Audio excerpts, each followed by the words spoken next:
You're standing in the valet line outside a steakhouse on a Friday night, and a cherry red Ferrari pulls up to the curb. The engine does that expensive snarl. Everybody on the patio turns to look. The door swings up like a spaceship, and out climbs a guy. He's 75 years old. He's wearing a watch that costs more than the car your mom drives. And the thought that goes through your head, and be honest, is not, wow, I want to be him. The thought is, what a jackass. Now hold on to that reaction, because it's the most valuable financial instinct you have. And the entire luxury industry has spent billions of dollars trying to train it out of you.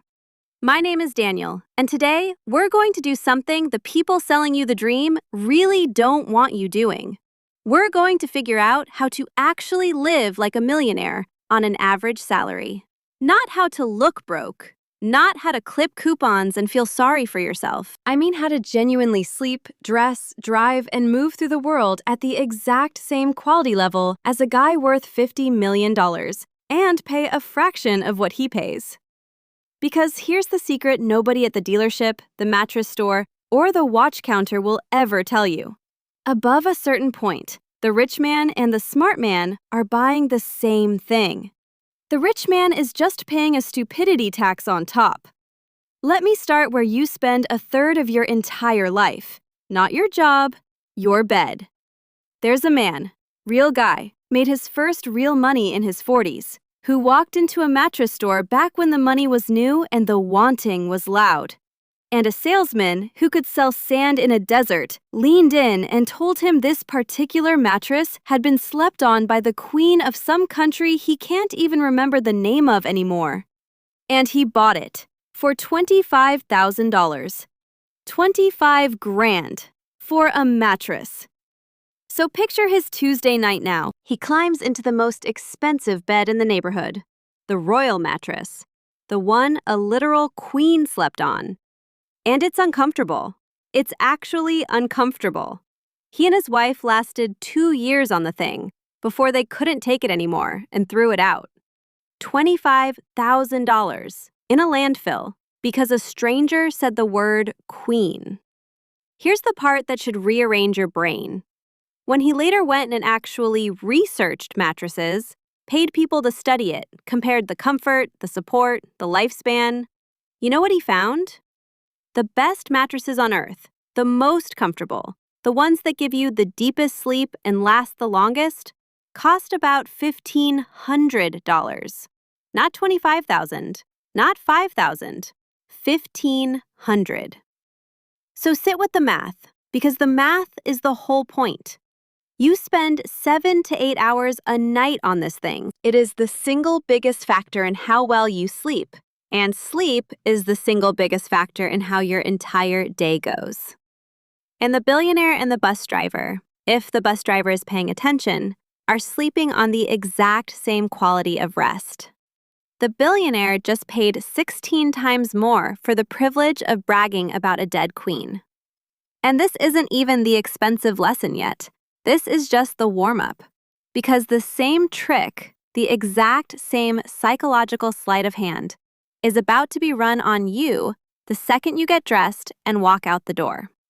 So let's get you dressed. Picture Ralph Lauren, not a poster of him, the actual man. One of the wealthiest, most celebrated names in the history of clothing. The guy who built an empire on the idea of looking expensive. So what does he wear? What does the king of fashion put on his own body? Jeans. And a t-shirt. That's it. And he looks incredible because here's what he understands and what the magazines are violently committed to making sure you never understand. The things that signal taste, refinement, that you're a person of quality, those things are almost never the loud things. They're never the splashy logo, the screaming brand, the thing in the glossy ad.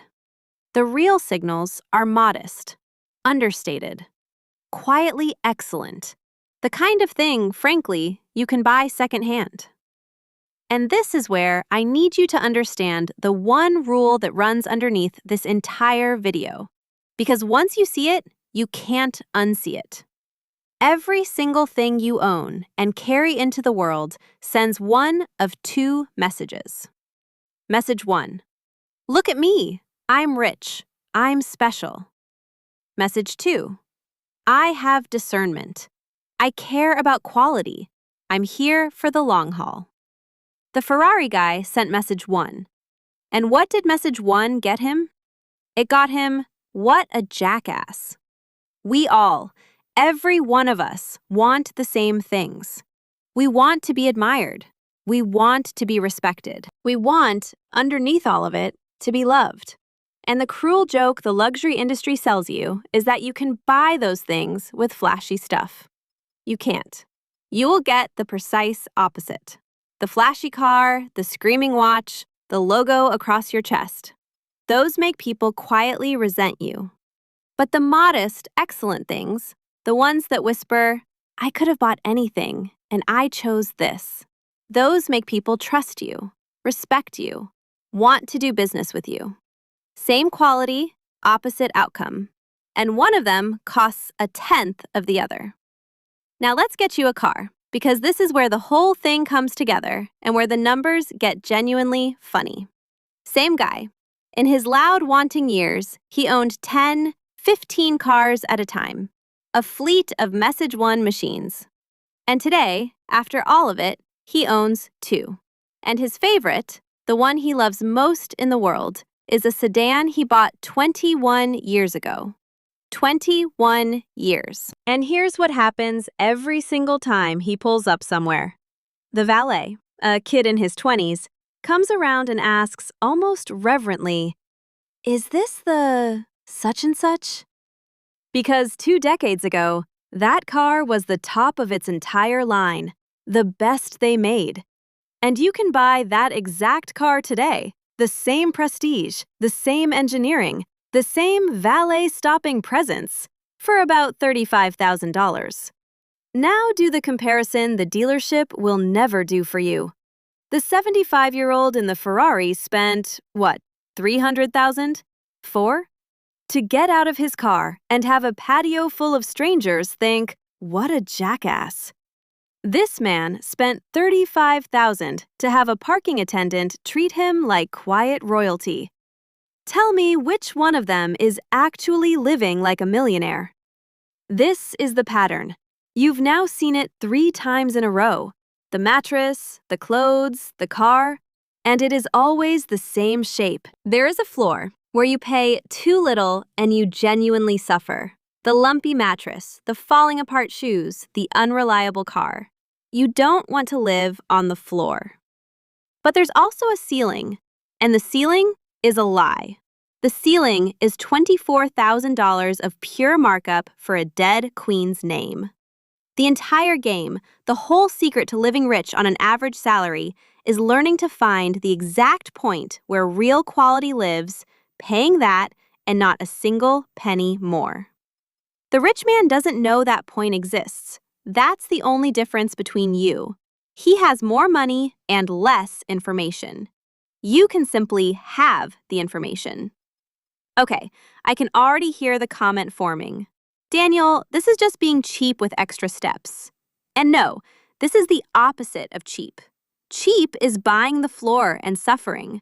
What I'm describing is buying the peak of quality and refusing to pay for the lie stacked on top of it. Those are not the same thing. And the difference between them is your entire financial life.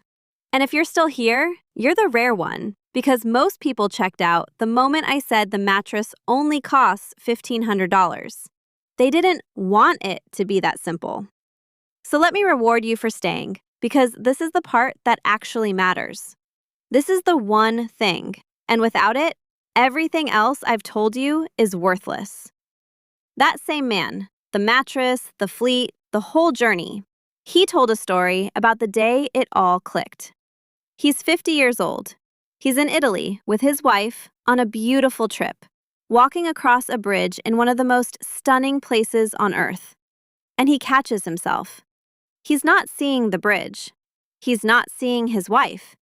He's standing in paradise, running business numbers in his head, a little stressed, a little frantic. and it hits him. I have more money than I could spend in 3 generations. There's no number that will ever make me feel finished.